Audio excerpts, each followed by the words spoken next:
En Radio Portales de Valparaíso presentamos Revelando.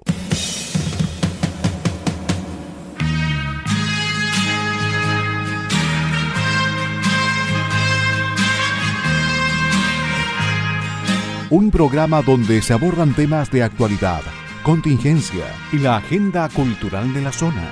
Entrevistas del ámbito nacional e internacional. Revelando es presentado y auspiciado por Asofar AG, Asociación de Oficiales de la Armada de Chile en Retiro, Asociación Gremial. Con ustedes, Revelando en Radio Portales de Valparaíso.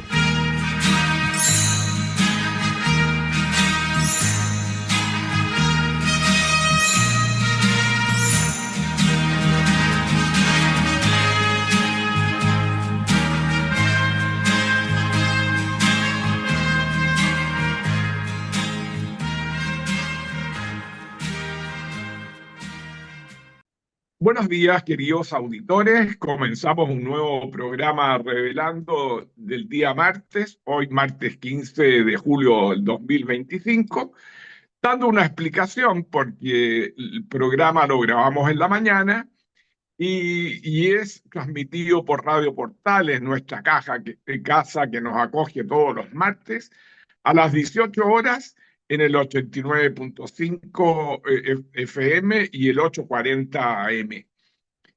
Hoy día vamos a estar en el programa Eugenio Guerrero, periodista chileno-venezolano, y quien les habla, Patricio Schiavetti, abogado.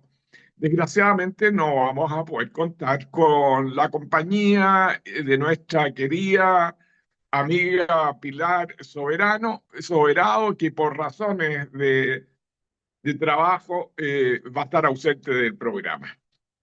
Este programa se transmite gracias al gentil auspicio de ASOFAR, la Asociación de Oficiales de la Armada en Retiro, y cuenta con la colaboración del periodista ASOFAR, Enzo Alvarado, y los radiocolaboradores de Radio Portales, Gerardo Terán y Luis Salinas. Ahora bien, las opiniones que vamos a vertir en el programa son de nuestra exclusiva responsabilidad y comenzamos el programa como es habitual y como lo hace Pilar todos los martes, recordando a los damnificados del incendio de hace más de un año en Viña del Mar, Quilpué y Villa Alemana. Se han olvidado las autoridades se han olvidado de ellos, permanecen absolutamente abandonados, no han podido acceder definitivamente a una vivienda justa y digna, y han tenido que soportar estos fríos y estas heladas de la zona que han sido muy desmedidas. Nos pudimos enterar de la concurrencia de la alcaldesa Macarena Ripamonti a la comisión investigadora de la Cámara de Diputados en relación a las causas del incendio, y hemos visto que con desazón, pero sin sorpresa, de que parece que los 139 fallecidos en el incendio no son su principal preocupación. Así que desde el programa mandamos un saludo afectuoso a los damnificados, un poco de calor y un poco de afecto, como es tradicional, que lo hacemos los días martes. Ahora bien, para pensar el programa, quisiera referirme a la efeméride naval de un día 15 de julio. Y hay dos novedades interesantes para compartir con los auditores. La primera, que un día 15 de julio de 1898 es encendido por primera vez el faro Punta Delgada en la primera angostura del Estrecho de Magallanes. Es un faro que permite una buena navegación en dicha primera angostura en este Estrecho de Magallanes de dominio de Chile.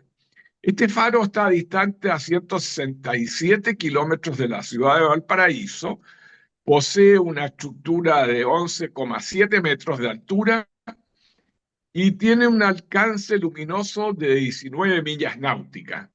Gracias a la Armada y a la preocupación de esta institución, se mantiene operativo este faro que proporciona ayuda a la navegación a todas las naves, tanto chilenas como extranjeras.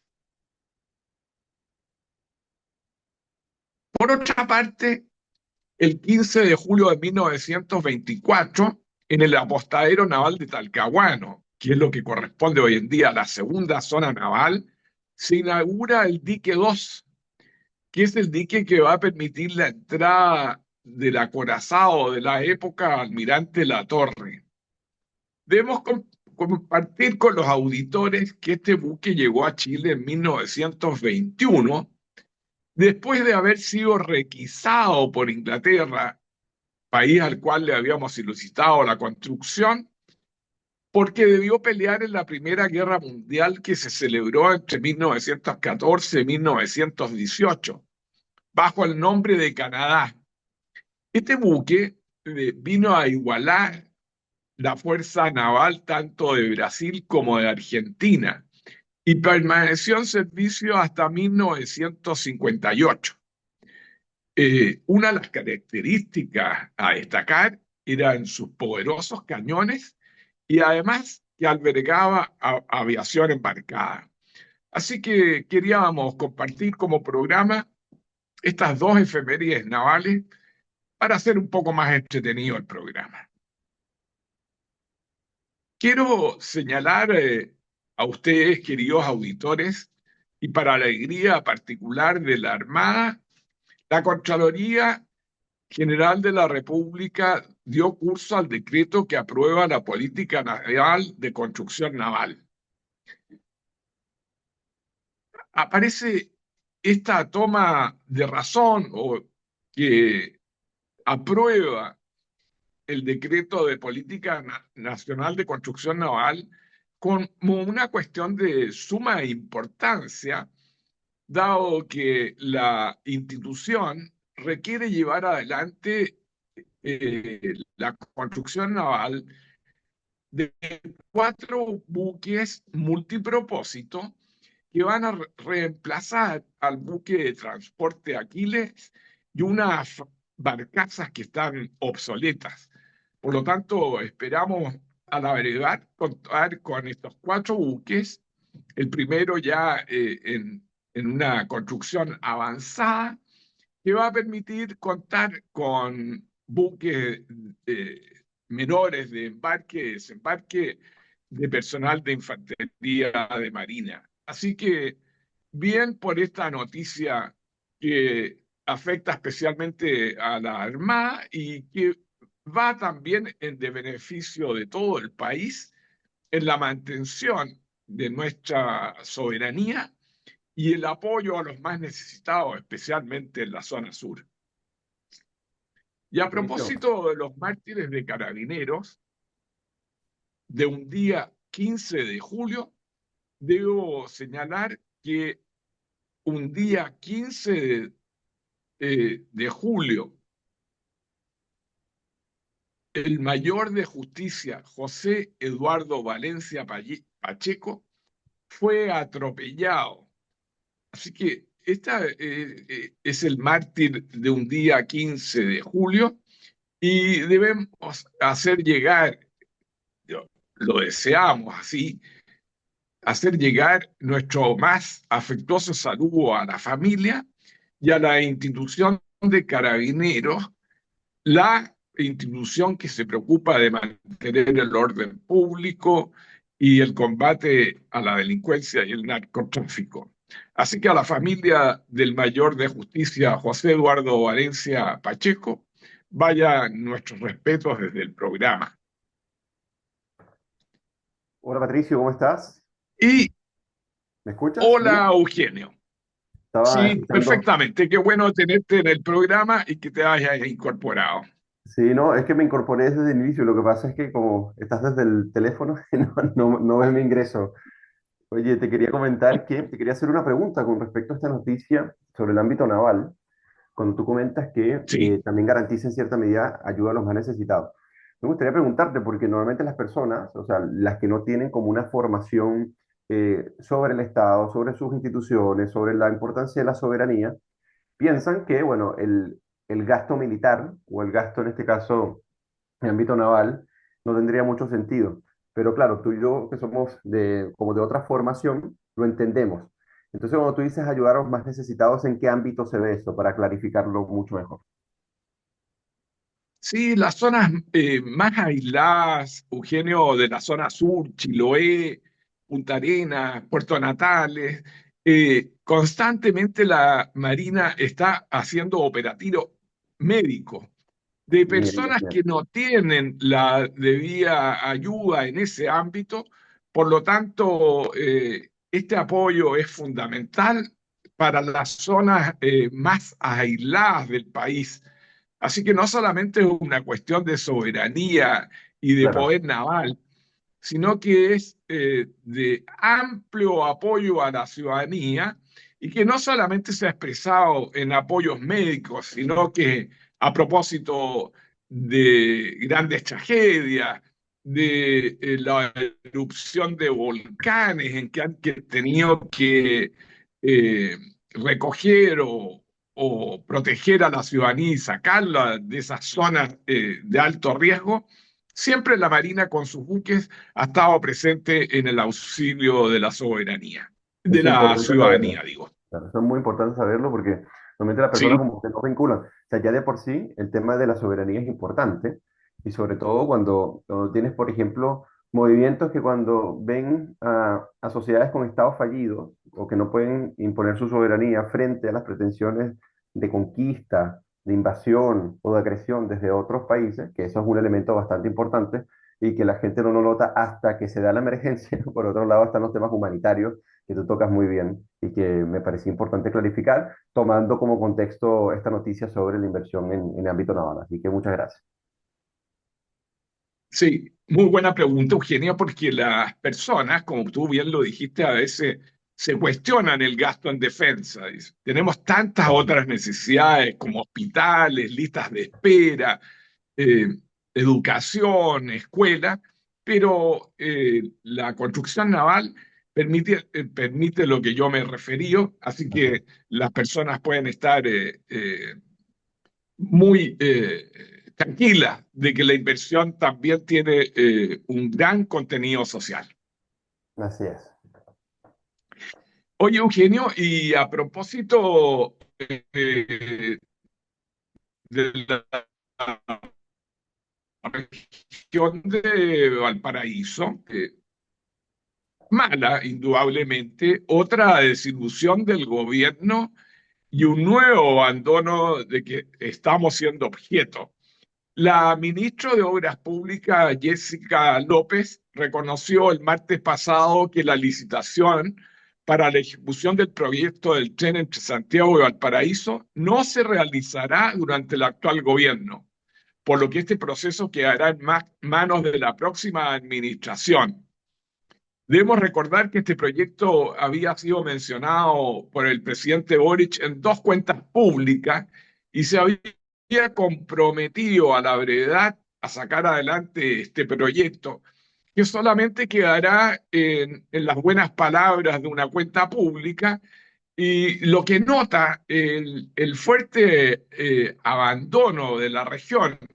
Ya no solamente vamos a poder contar con este tren, que era una necesidad de contar con una vía de transporte expedita entre Santiago y Valparaíso, y hemos visto también el abandono en materia de reconstrucción, que son dos cosas fundamentales y básicas para la región.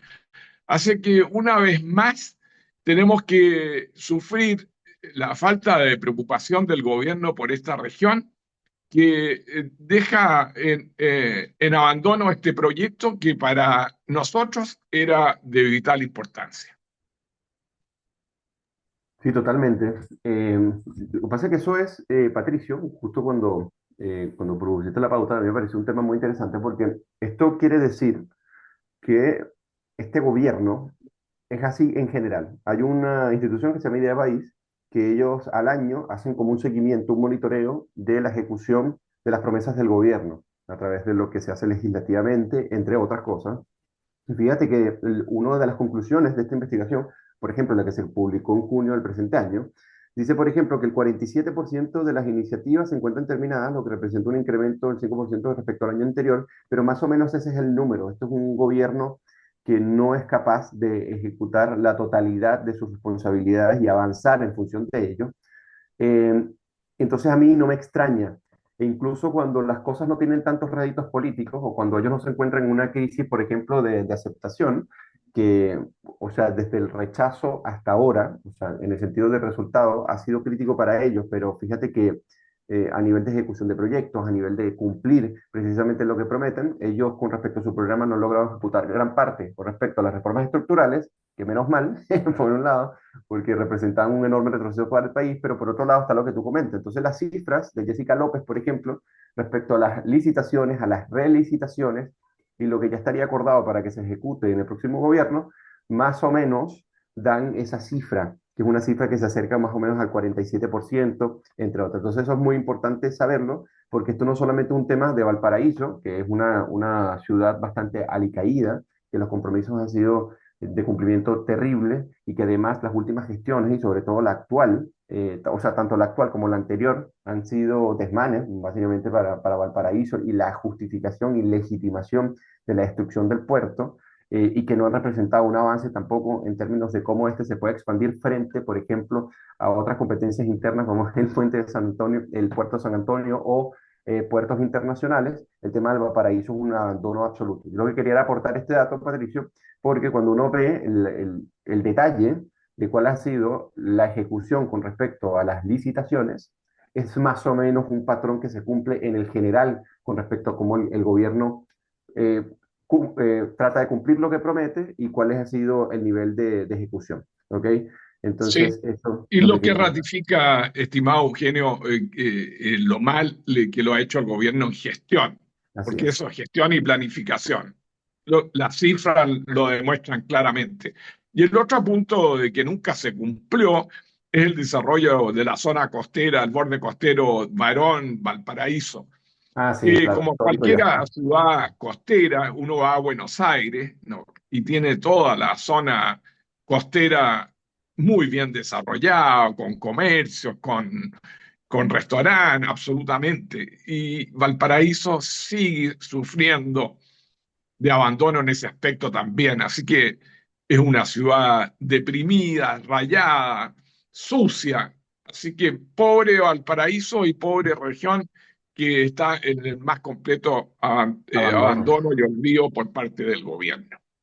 Y cuando tú ves Quería, la declaración de Henry Pamonti con respecto sí, a cómo ha sido su evaluación y su gestión de su cuenta pública, es terrible, porque todos son excusas, no se asumen las responsabilidades como corresponden. Y yo creo que esto es un buen aviso, Patricio, para que o sea, la quinta región en general y sobre todo Valparaíso sepan por quién votan, porque al final están votando por gente frívola que no le importa, que básicamente ve a la alcaldía del Paraíso como una especie de puente para otros cargos que ellos ven como de mayor amplitud y mayor significado, pero no hay un interés real por aceptar los desastres, los desmanes, la falta de gestión, sino que siempre es tratar de echarle la culpa al otro, al anterior, y no los instrumentos que estaban en su poder para poder ejecutar un conjunto de planes. El tema de las viviendas con respecto a los damnificados es uno de los fracasos más absolutos de esta gestión, o sea, de la gestión actual, y sobre todo cómo reparar todos los daños. Entonces, eso es lo que quería aportar, aparte de lo que tenemos hoy en día con respecto al puerto, al tren Santiago Valparaíso. sí, perfecto. Y Eugenio, no te había preguntado si te mejoraste. Sí, estoy ya listo, ya no tengo amigdalitis. Viste, Ya, por no cuidarme una rinofaringitis, pasó a amigdalitis, pero ya estoy súper bien. Así que muchas gracias, Patricia. bueno, qué bueno. Así que contamos con Eugenio para rato. Así es. Oye, y el otro tema que tenemos en pauta, Eugenio, son los 3 años de estado de excepción. eh, en 10 comunas concentra la violencia y un grupo crece en ataques. Esta medida excepcional se ha mantenido en aplicación desde el 17 de mayo del 2022 en 4 provincias de la macrozona sur. Y cada mes el Ejecutivo debe consultar al Congreso su prórroga, pero el resultado de la aplicación de este estado de excepción, eh, en algunos casos ha permitido la baja, pero en otros no ha sido así. Por ejemplo, en cuanto al grupo Weichan, Aucumapu, tuvo comprometido en 29 actos de violencia, después del estado de excepción, 18. La resistencia mapuche Lafkenche, antes del estado de excepción, en 16 y ahora en 5. La coordinadora Arauco Mayeco estuvo comprometida en 67 actos de violencia y ahora en 56. Pero la resistencia mapuche Mayeco, antes del estado de excepción, estuvo comprometida en 19 hechos de violencia, pero ahora está comprometida en 53 hechos de violencia. Por lo tanto, entre las comunas que incrementaron sus casos pese a la medida excepcional se encuentran Angol, que pasó de 47 a 69, Galvarino de 29 a 39, Los Sauces de 59 a 74, Vilcún de 26 a 50, Curanilahue de 63 a 133. Lo que vemos que la medida de excepción constitucional no ha sido lo suficientemente beneficiosa para paralizar definitivamente los hechos de violencia y de terrorismo en esta zona de la Araucanía. Sí, a mí me parece, sabes que cuando inició el año, y respecto a esta noticia, habían anunciado que el Senado, con 33 votos a favor y uno en contra y una abstención, había aprobado una nueva prórroga para el estado de excepción constitucional de emergencia en la región de la Araucanía y en las provincias de Arauco, el Biobío y en la región, o sea, del Biobío en la región del Biobío. Entonces, es interesante, Patricio, porque acá se demuestra que todo el discurso previo a que los que hoy en día están en el poder llegaran, decían que los estados de excepción o cualquier forma en que el Estado se imponga y que suponga la aplicación inusitada de la fuerza de carabineros, de la PDI o del gobierno no era más que represión, porque eso representaba multiplicar la violencia y no cesar el conflicto. Pero bueno, las cifras están muy claras, porque a pesar de que operan todas estas organizaciones y sobre todo el UAN, que es una de las estrategias descentralizadas de los grupos terroristas en la zona sur y que resultan ser una de las más complejas y las más violentas. Fíjense que ellos no han podido avanzar todo lo que quiere o lo que se pretende en función, Patricio, de que han estado estos estados de excepción. O sea, lo que trato de decir es que ha sido contrario. En este gobierno se ha venido multiplicando las solicitudes de prorrogar mucho más, y fíjense que, tú lo decías muy bien, esto está desde mayo del 2022 y mientras más pasa el tiempo, se van aumentando las prórrogas porque no hay una solución viable o alguien que quiera tomar realmente la solución viable para poder enfrentar a estas organizaciones terroristas y que dentro del discurso actual del gobierno, fíjate que se contradice totalmente, porque por un lado tuvieron que aplicar lo mismo que se aplicaba previamente, estamos hablando desde 2022, y por otro lado que no hay solución al conflicto según sus propios estándares narrativos e ideológicos.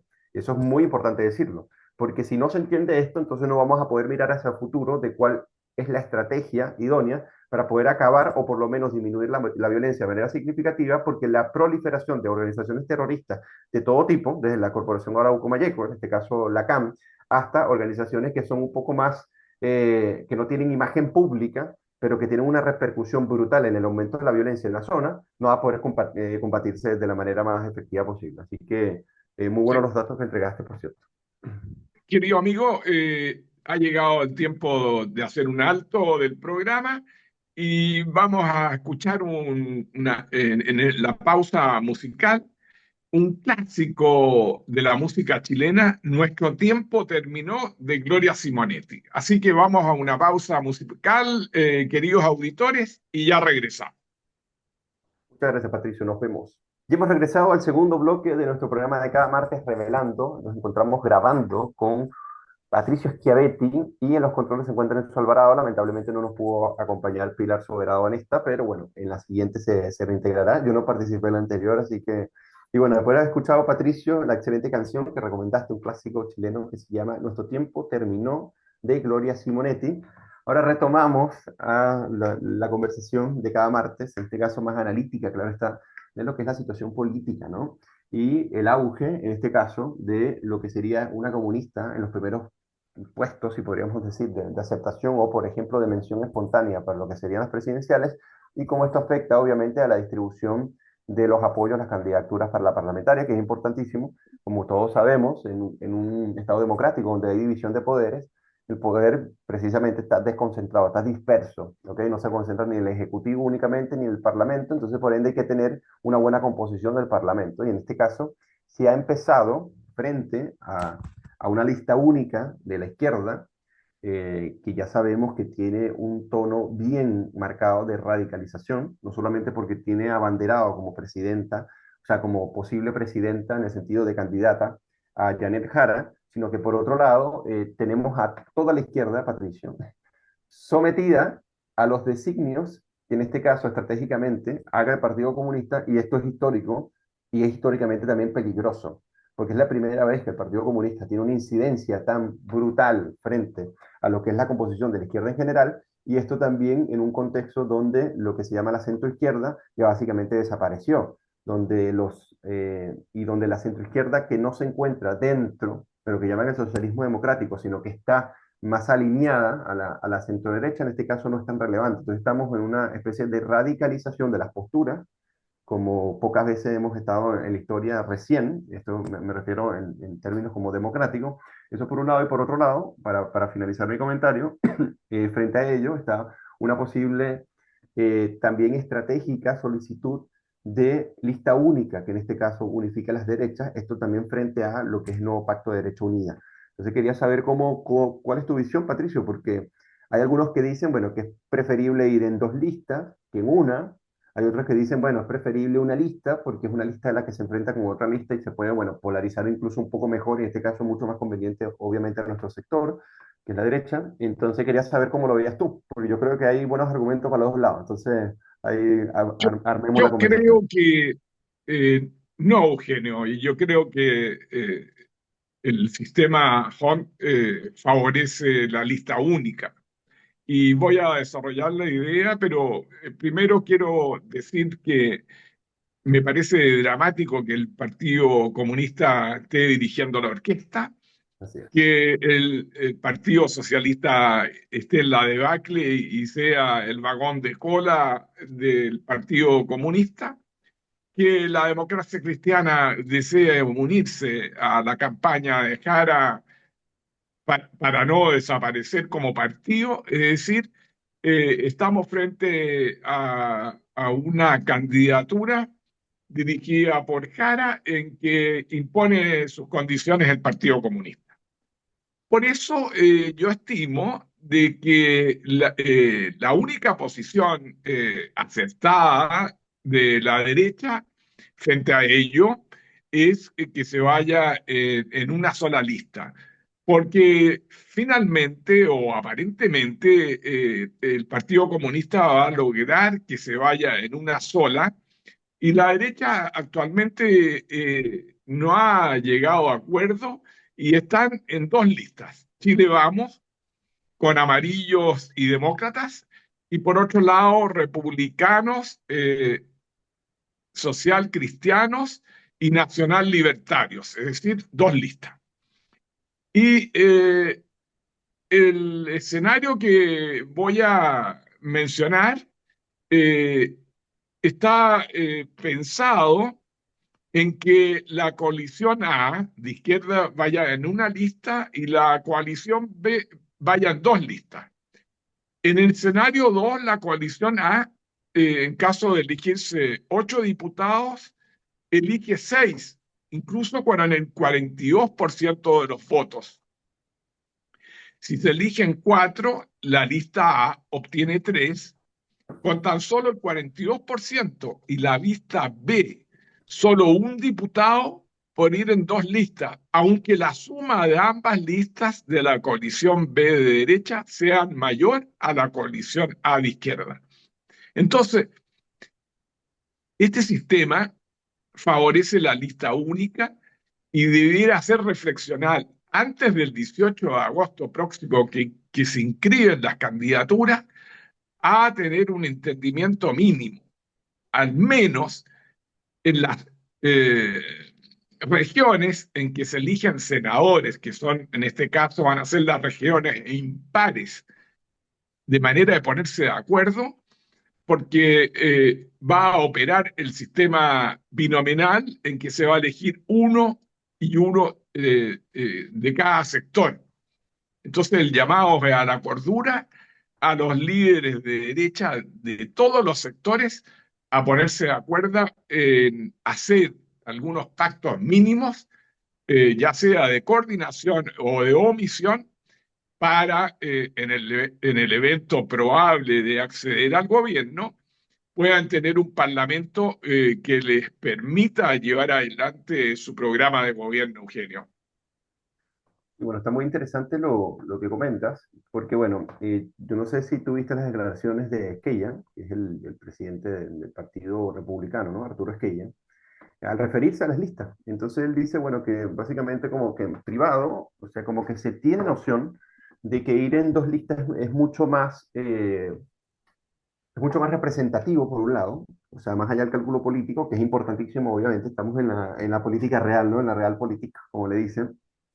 Pero por otro lado, tiene un argumento razonable que dice que, bueno, mientras tú tengas más candidatos, en este caso haciendo campaña frente a una única lista, tienes mayor disposición a un mensaje que al final, cuando ellos entren o estén dentro del Congreso, le van a permitir buscar esa unidad que no sería muy distinta a una izquierda radicalizada, que en este caso va con lista única. Eso podría sonar en cierta medida razonable, en el sentido de que tú tienes mayor diversidad, y por otro lado te quería comentar algo a ver qué opinas. También pasa que cuando tú vas con lista única, basta que, o sea, alguno de esta lista se mande un tema terrible para contaminar básicamente, intoxicar a la lista completa frente a la alternativa, en este caso de la izquierda, ¿no? Entonces, claro, yo sé que esos son argumentos como un poco más accesorios, sobre todo este segundo, pero el primero, en términos representativos, parecería ser razonable. Ahora, lo que yo puedo decir frente a esto, a ver si tú, a ver cómo lo encuentras, es que tienes un peligro no menor en este caso, ¿no? Y en términos estratégicos, tú puedes polarizar, o sea, cuando me refiero a polarizar, no me refiero a polarizar en sentido malo, o sea, en el sentido de que, bueno, hay una confrontación cuasi irreconciliable. Lo que me refiero es que frente a las dos posturas ideológicas que se presentan, en este caso, una que lidera el Partido Comunista, Patricio, que por más que se presente centrado, por más que se presente de centro izquierda, por más que es el que domina la coalición. Y eso es un gran peligro porque programáticamente, por más que Janet Jara diga que ella va a hacer un reseteo de su programa, el Partido Comunista no actúa en su representación, liderando si las condiciones establecidas no las sienta él. Así ha sido históricamente y así va a ser. E incluso si públicamente no lo hacen, sería por una estrategia nomás, porque como sabemos, los comunistas en todos lados mienten y no les importa la mentira, no les importa la farsa, no les importa el teatro, con tal de estar en el poder. Y segundo, que frente a este escenario, donde tienes una derecha que si bien tiene diferencias internas y esas diferencias internas con el tiempo se han acentuado, tienes una situación política que hace que esas diferencias internas, algunos dicen o algunos esgrimen, no sería tan importante. Ahora, para lanzar un comentario provocador, para abrir la conversación, el tema es que las diferencias internas hacen, no sé cómo lo ves tú, que a pesar del peligro, y con base en este peligro, unos quieran diferenciarse con otros. ¿Por qué? Porque Derecha Unida en este caso dice, bueno, nosotros estamos en esta situación del avance de la izquierda porque Chile Vamos básicamente colabora o ha permitido que en cierta medida la izquierda más radical avance con respecto a proyectos de ley y ese tipo de cosas. Entonces quería ver cómo tú ves este escenario, como para también guiar un poco a quienes nos escuchan de por cuál decantarse, si una lista única o una lista separada en función de la representatividad por un lado y por otro lado, en el tema de diferenciarse un poco de estas dos derechas, una que hemos visto está un poco alicaída, sobre todo por el desplome que ha tenido Belín Matei, y por otro lado, una que emerge y se comienza a entronizar como la principal alternativa, que es la de José Antonio Caz. Pero una cosa muy distinta es la presidencia y otra cosa muy distinta es el Parlamento. Entonces, quería preguntar qué evaluación tienes ahí. Mira, Yo veo y aprecio los discursos de las candidaturas de derecha, ya sea la de Matei, Kast o Kaiser, que yo creo que más los dos primeros, digamos, Matei y Kast, no tienen grandes diferencias, porque los temas que requiere solución la ciudadanía son seguridad, inmigración controlada, crecimiento, empleo. Es decir, que le solucionen realmente los problemas del diario vivir y del mes, que logren tener plata para comprar las cosas mínimas. Es decir, las, las diferencias ideológicas de estas candidaturas no son tan extremas para no poder confluir en una lista única que sea beneficiosa para el resultado de tener un parlamento potente que permita al próximo presidente gobernar como corresponde. Tú ves que a Piñera en el pasado le negaron la sal y el agua y no pudo gobernar por lo mismo que estamos comentando, no haber tenido un parlamento con una lista única sólida en que le hubiera apoyado su programa de gobierno. Así que, y la experiencia de la última elección significó en dos regiones concretas, como es el Maule y la región de los ríos, perder la gobernación a pesar que las dos listas de derecha obtuvo una mayor cantidad de votos que la lista de la izquierda. Así que la experiencia, que ya la hemos vivido, aconseja a ir a acuerdos de coordinación o de omisión para lograr finalmente una lista única para permitir un mejor Congreso. Sí, el argumento está bueno. Pasa que está tan polarizada la política, Patricio, y sobre todo porque dentro, tú lo has dicho muy bien, dentro de la misma derecha ha habido una diversidad que antes no se veía en el sentido de, no tomando en cuenta Chile Vamos, porque Chile Vamos es mucho más grande, en el sentido de que tienes a Renovación Nacional, tienes a la UDI, tienes a Evópoli, pero por otro lado tienes una triada que es mucho más nueva, y que uno de esa triada no es tan nuevo y que viene también de la política tradicional, que en este caso es José Antonio Caz y el ascenso del Partido Republicano, que si bien es nuevo en términos de tiempos, en términos temporales, no es nuevo en términos tradicionales, si podríamos decir. Una especie de visión UDI más radicalizada, quizás tendiendo un poco más al tema de Jaime Guzmán, pero por otro lado tienes dos emergencias nuevas de lo que podríamos decir derecha y nueva derecha, que en este caso es el Partido Social Cristiano y lo que sería el Partido Nacional Libertario de Johannes Kaiser.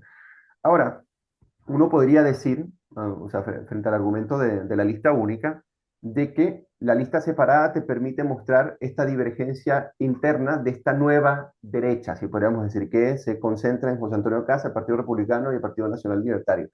Ahora, ¿qué importa más? ¿La diferencia interna en función de la proyección de cada una de estas toldas políticas o el tema país? Y esa es la gran pregunta. Esa es la gran pregunta porque de verdad no había estado Chile eh, tan próximo a una escisión, si podríamos decir, significativa en términos ideológicos que ahora, porque ahora tienes a la banderada a una comunista que te quería preguntar también respecto a esto, que mucha gente, incluso académicos, defienden.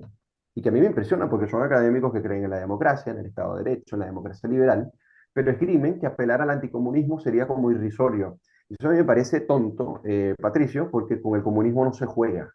O sea, cuando ellos llegan al poder, toma la connotación que quieras, pero cuando llegan al poder es muy difícil que luego se vayan. Y segundo, el Partido Comunista gobierna solo y con la gente subyugada. O sea, tú puedes tener a partidos políticos que nominalmente tú atiendes a sus órdenes, pero quien manda es el Partido Comunista. O sea, uno no puede hablar de una coalición en términos abiertos cuando ellos son los que lideran, en este caso, la orquesta, como tú decías muy bien.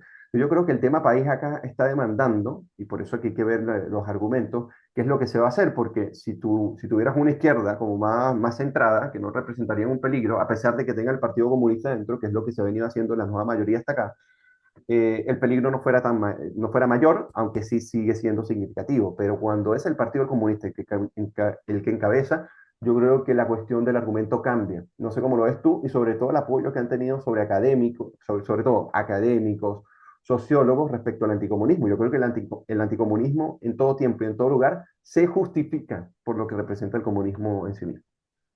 Sí, mira, Eugenio, yo creo que priman los intereses del país y la situación de esta candidatura que quiere aparecer como socialdemócrata y que está alejada de los principios marxistas, es un engaño para todos los chilenos. Ya hemos vivido la experiencia, y quién más tú que la sabe, de Venezuela, en que partió con Chávez con el apoyo de los socialistas y finalmente logró el gobierno el Partido Comunista y nos soltó la mano. Y se acabaron las libertades y se acabó la propiedad privada, se Así acabó la es. libertad de prensa y vino la persecución más fuerte y más cruda en contra de todos los ciudadanos venezolanos. Lo mismo sucedió en Nicaragua y que tenemos una dictadura que permanece en el poder por largos años. Así que yo creo que no podemos dejar de preocuparnos y de ir a tomar todas las medidas del caso porque el adversario es muy peligroso y no puede llegar al poder bajo ninguna condición. Así que Así es. yo creo que las consideraciones de los partidos deben ir en esa línea y posponer sus intereses particulares y que predominen los intereses del país sobre ellos. Oye, Patricio, quería agregar otro argumento que me parece muy interesante los que esgrimes, y es que también la diferencia que hubo en las primarias entre la izquierda extrema, que es el Partido Comunista, y la izquierda radical, o sea, que no tiene nada de centrada, que es el socialismo democrático hoy en día en Chile. Pero lo que trato de decirte es que la diferencia fue monumental, o sea, fue una paliza. O sea, la diferencia con la que gana el Partido Comunista es una diferencia a tal punto que no te da mucho como, con qué negociar. Porque si hubiesen estado al menos de manera cercana, o sea, la diferencia hubiese sido 5 puntos, 4 puntos, uno dice, bueno, ya tienes con qué negociar. Pero cuando te duplican o más que duplican, o casi duplican, es terrible lo que les pasa a estos partidos que no es mucho lo que pueden reclamar, no es mucho la incidencia que pueden tener y que además si quieren ser parte de lo que ellos consideran que sería un gobierno, que esperemos que eso no pase, ¿ok? Eh, entonces no tendrían ninguna implicancia ni ninguna incidencia, por más que la exijan dentro de la coalición, porque esta diferencia también yo creo que complementa un poco el argumento de la lista única y sobre todo por el sentido de emergencia.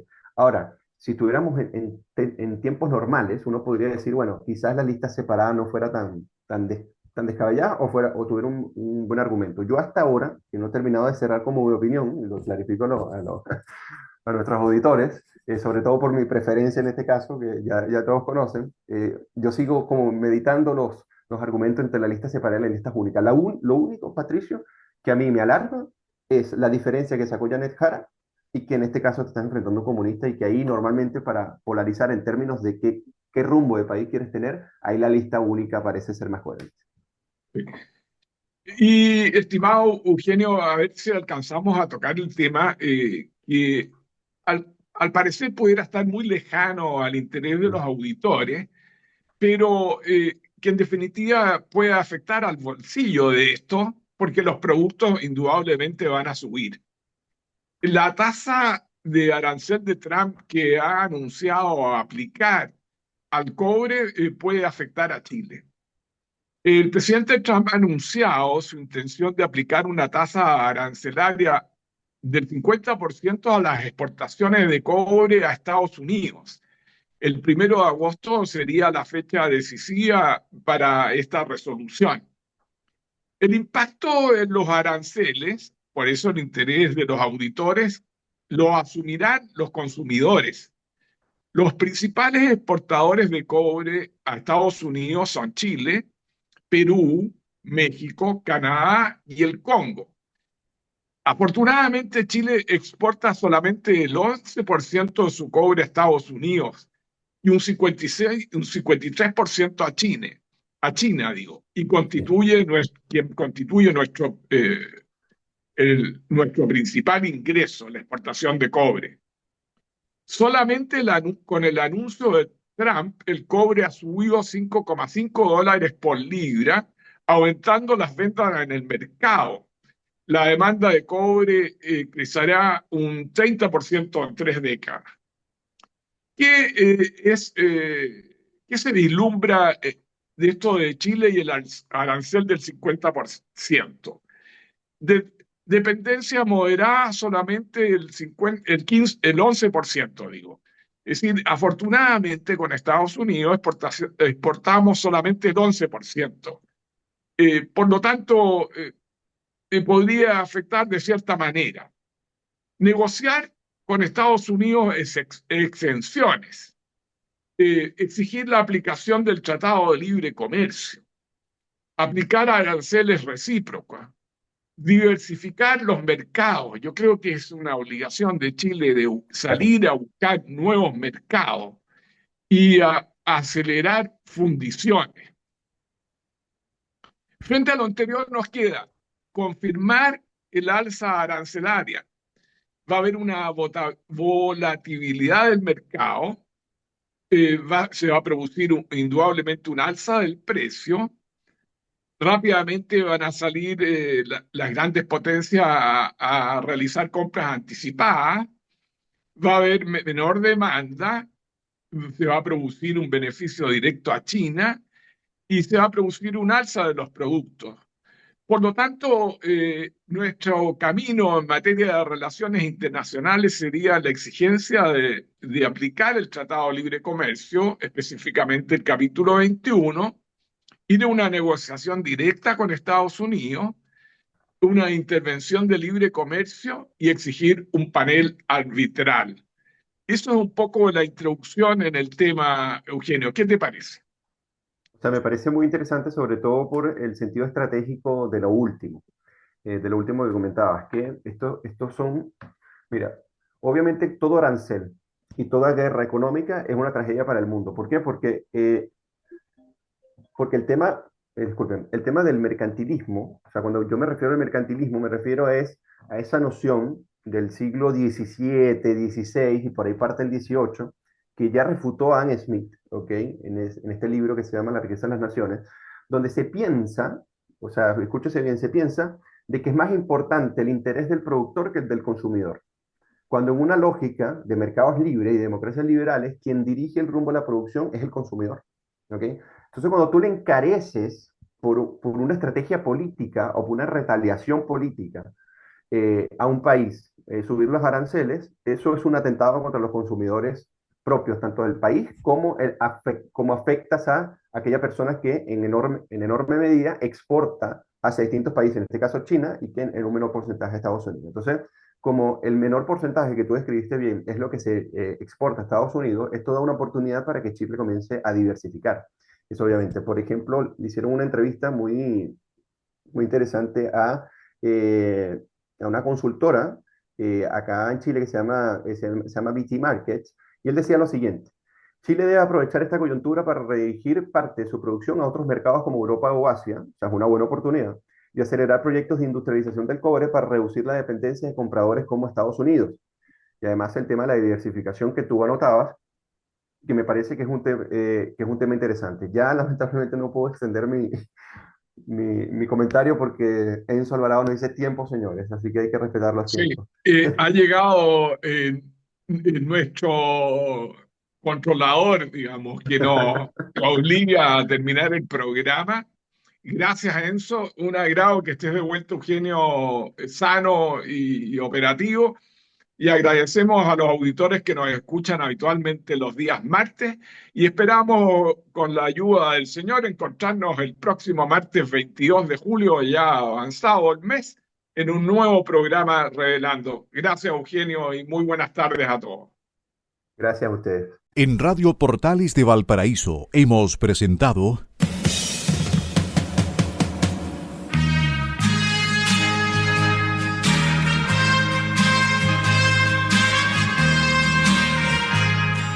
Revelando, un programa donde se abordan temas de actualidad, contingencia, entrevistas del ámbito nacional e internacional.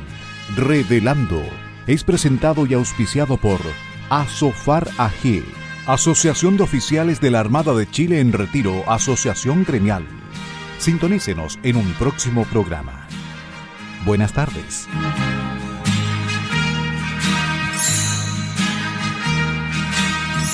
Las opiniones vertidas en este programa son de exclusiva responsabilidad de quienes las emiten y no representan necesariamente el pensamiento de Radio Portales de Valparaíso.